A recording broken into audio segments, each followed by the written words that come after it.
two-part mold, which you can use for Senkos and stuff like that. Alright, so here's how you're going to start. Also, I do not recommend doing curly tail worms on two-part molds because they are a little bit tricky and you would need to make an injector hole. So yeah, I suggest, unless you have an injector and you find some creative way to do this, I suggest not doing curly tail worms in this type of mold. Alright, so let's get started here. As you can see, I have two parts to this mold, thus the name, a two-part mold. So as you can see, you just can put them together, and I like to clamp them down with C-clamps and have something holding them vertical like this. Alright, then once you have it vertical, you have a little pour hole right there. Alright, and then you get your plastic, pour it in the pour hole, and that is how you do it. Alright, so here's how what you're gonna need. You're gonna need your plaster of Paris. Check out my one-part mold video and Mod Podge. Alright, check out my one-part mold video for instructions on where to get that stuff. So also, you're also gonna need a paintbrush, a container, something like a funnel. As you can see right here, it's like kind of funnel down into the Senko. Alright, I'm just gonna use a screw to actually it's a bolt to replicate this. I suggest getting something like a funnel, but I just can't find it right now. And also, one more thing that you're gonna need, or something like it, is a one of these things, which is used to cover wires so it prevents fires and electrocution and sorts like that. So you're gonna need that. So let's get started. So let's just say I have my plaster of Paris already mixed in a cup and I'm ready to go.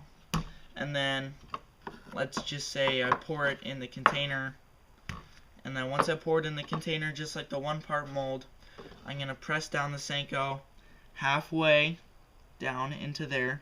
Alright, and then I'm gonna get my funnel thingy. Alright, and I'm gonna press it down in there.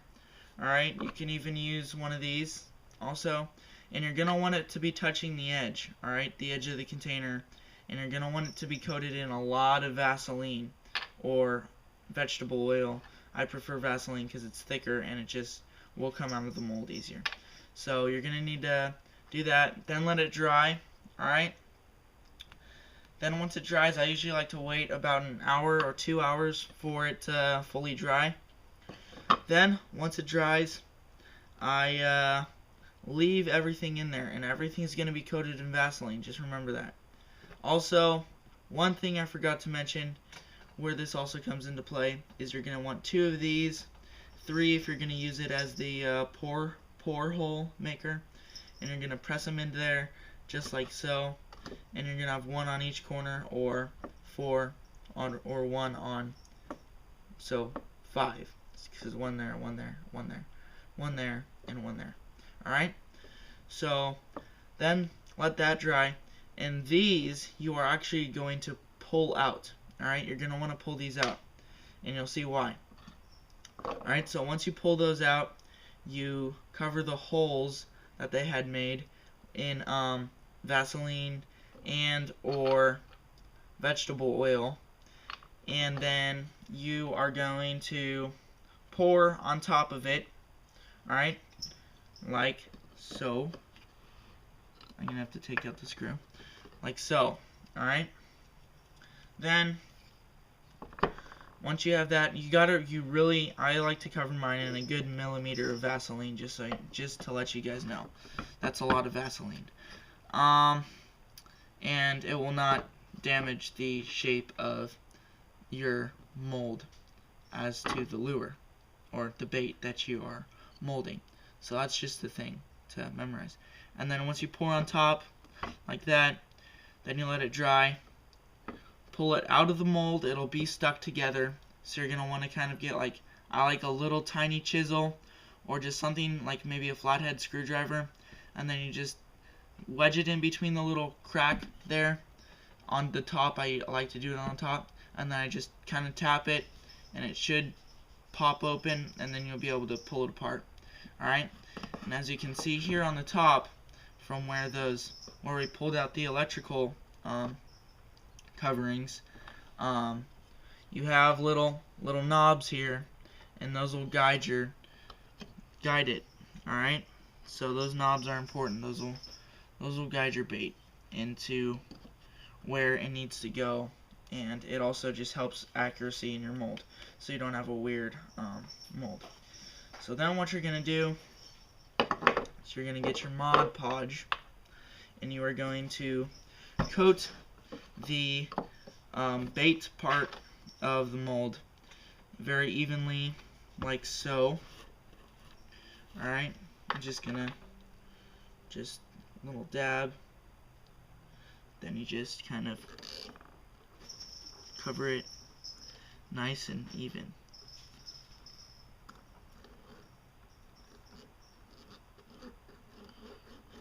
The more even the better, because then you're just gonna get streaks if it's not even, and you don't want streaks on your bait. But it's kind of hard to get streaks because Mod Podge does have a tendency to shrink onto it, so that's a good thing. Once it shrinks onto it, you won't get those streaks because it's shrunken, and those streaks are tiny. So yeah, once you have coated it, I already have my mold coated. I was just kind of doing that for demonstrational purposes. Once you have everything all coated, then you let it sit for, see, let's see the recommended drying time on here. I said a whole day, 24 hours on my last video. On here it says apply thin coat, dry 15 to 20 minutes. I would suggest about 30 minutes because they're not talking about heat. So once you pour onto here, that heat will try and take at the glue. So you want to, I say, a solid hour or half an hour. So on the safe side, I like to keep mine 24 hours because I make baits for my friends and stuff, and quality is the top priority for my baits. So that's my tutorial on a 2-part mold. I hope you enjoy it, and so comment, rate, and subscribe. Also, if you have any questions or tips, you can feel free to PM me. And yeah, I'm also going to be starting to show you my hand carving and airbrushing of lures, and I'm pretty beginner at that, so as I learn, you guys can learn with me. This is a popper I made, it's just the body, and this is a crankbait body I made right here. So yeah, they're pretty good. I can say I'm proud of them. So yeah, rate, comment, and subscribe. See you guys next time.